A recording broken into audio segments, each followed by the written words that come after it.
Hello, my name is Michaela Georgopoulos, and this is my critical reflection for Jesmyn Ward's Salvage the Bones. As someone who is absolutely terrified of childbirth, this one hit a little too close for comfort for me personally. However, I also think that this story leans into that fear as well. In the book, childbirth and by extension motherhood do not exist as something to be revered. This is especially obvious with China, the dog. The birth of her pups are incredibly physical. They show us all the gory details, as well as showing us the sad realities with some of the puppies not making it. Though China is an animal and we can write off some of her behavior as that, I think she still exemplifies a lot of this fear. Her betrayal of motherhood, I think it teeters between taking power from it and having it be a burden.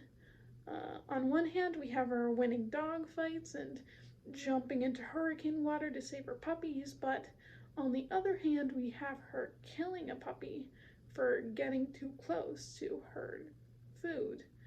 Um, Sometimes it seems like she really, really cares for her offsprings, and then other times she just seems completely detached from them.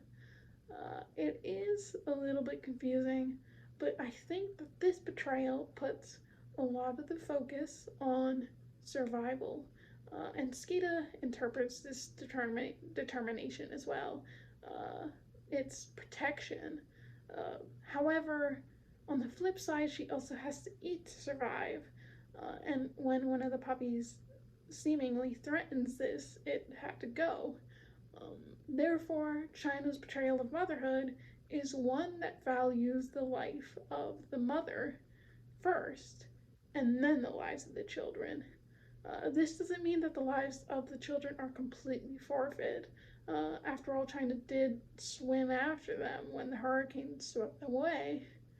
However, I think it does paint a very different picture from the unconditional and nurturing and almost self sacrificing image of mothers that we might be used to.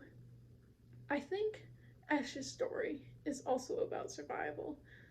After all, this takes place right on the cusp of Hurricane Katrina, which very easily could have taken the lives of our protagonist, and this danger only increases tenfold because they are poverty stricken.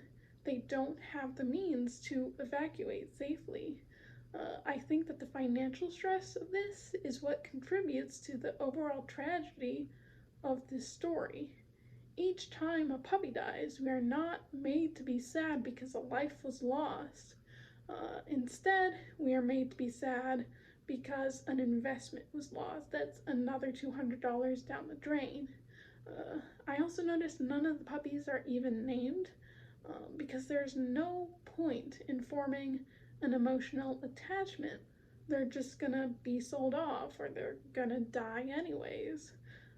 In fact, I don't think there's a point to forming an emotional connection at all because everything these characters have worked for, it's all going to be swept away by the hurricane in the end. The only reason why this book ends on a sort of happy note is because all the characters end up surviving. However, looking past that ending, there's not a lot left for them.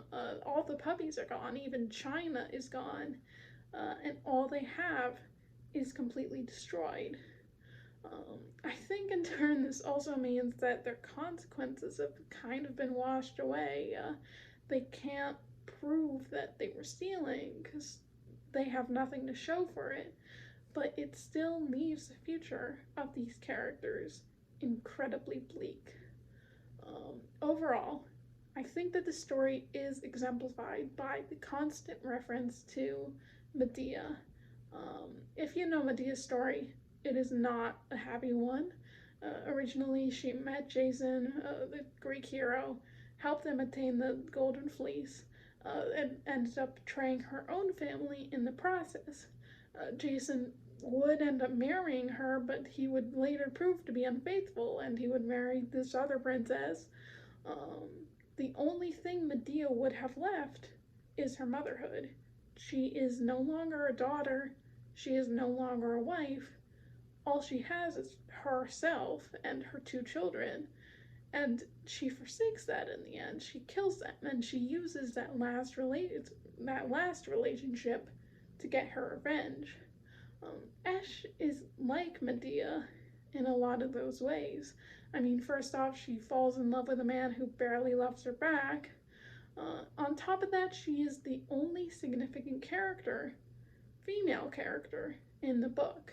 Her mother already died earlier. This gives Ash a very unique dynamic within the family, but more importantly, it alienates her, much like Medea is alienated. There are no feminine or maternal figures in her life, no one who could possibly understand the struggle of what she's going through.